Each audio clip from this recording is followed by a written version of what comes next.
nakakilabot po ang ating maipaabot sa inyo dahil si kaibigan nandito. Mayroon lang po silang discovery po kaninang alas 5 ng madaling araw tungkol po ito sa nakita po nila dito sa ating bansa.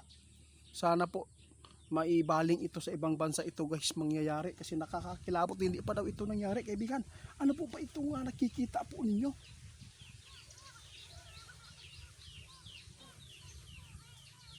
Totoo po kaibigan, ito po yung nakita niyo. Naku po. Grabe guys. Ngayon lang po daw nila ito nakita guys. Na ito po yung mangyayari. Hindi pa daw ito nangyayari noon. Mayroon po daw lugar na magkaroon po ng ganitong klaseng pangyayari. Ang lupa guys, bigla na lang daw sasabog na nanggagaling sa ilalim. Kaya mag-ingat po tayo guys. Kaya nakakatakot. Ano kaya itong dahilan kung bakit magkakaganito po yung pangyayari kaibigan?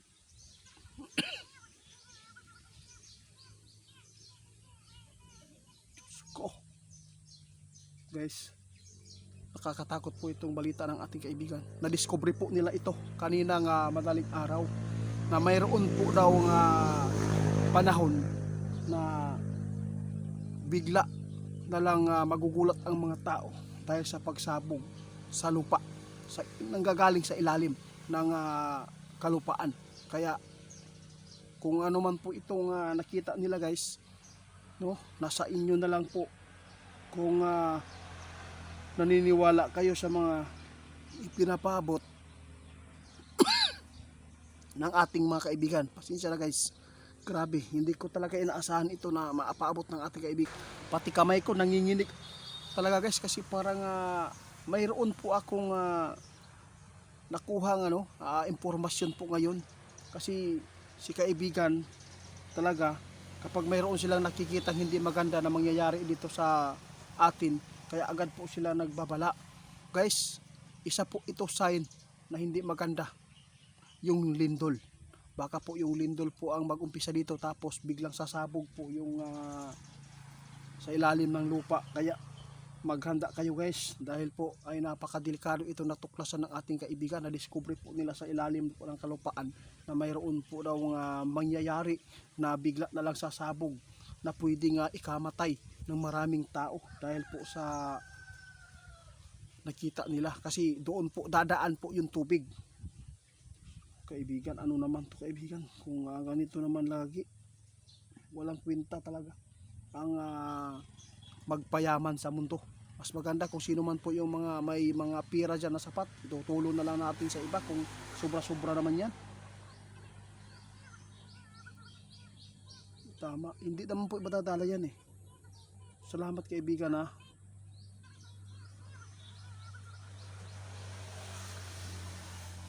Sige. Guys, ayaw lang daw magkahadlok ka. Pero si kaibigan nakita niya na dito sa Pilipinas po itong impormasyon na nakita nila na dito po talaga magsimula yung ganitong klaseng pangitain. Dahil si kaibigan nagbabala ngayon sa inyo na kung mayroon man kayong nakita mga sign dyan, mga tubig na kumukulo, biglang kumukulo na hindi pa nangyayari noon, na kayo po ay lumaki hanggang ngayon, no? Tumanda. Ngayon lang po niyo na encounter. Ibig sabihin yan guys, hindi na normal po ang nasa ilalim natin ng ating kalupaan.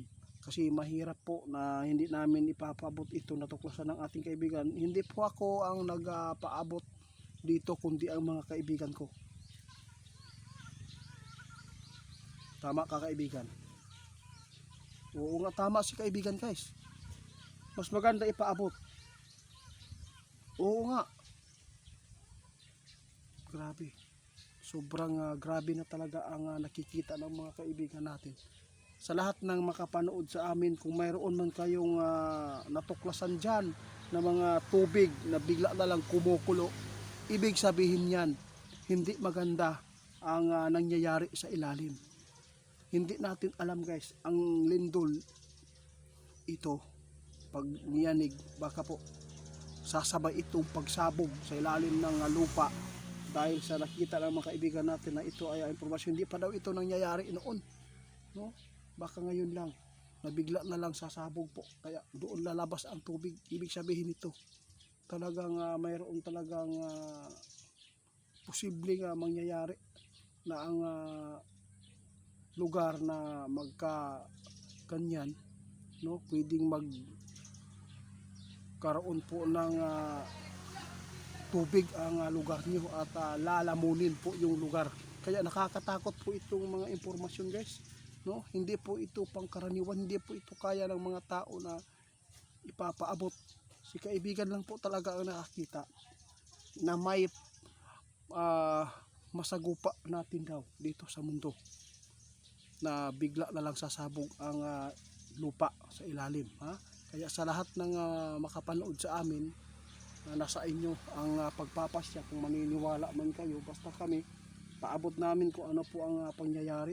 Kung sino man po yung nakadiscover ng mga sign dyan, na bigla na lang nagkaroon po ang lugar ninyo na nagkaroon po ng pagbula o pagkulo ng tubig, masamang sign po yan na ito ay nagbigay ng pahiwatig sa mga tao na hindi maganda ang nangyayari sa lupa na yan o dagat.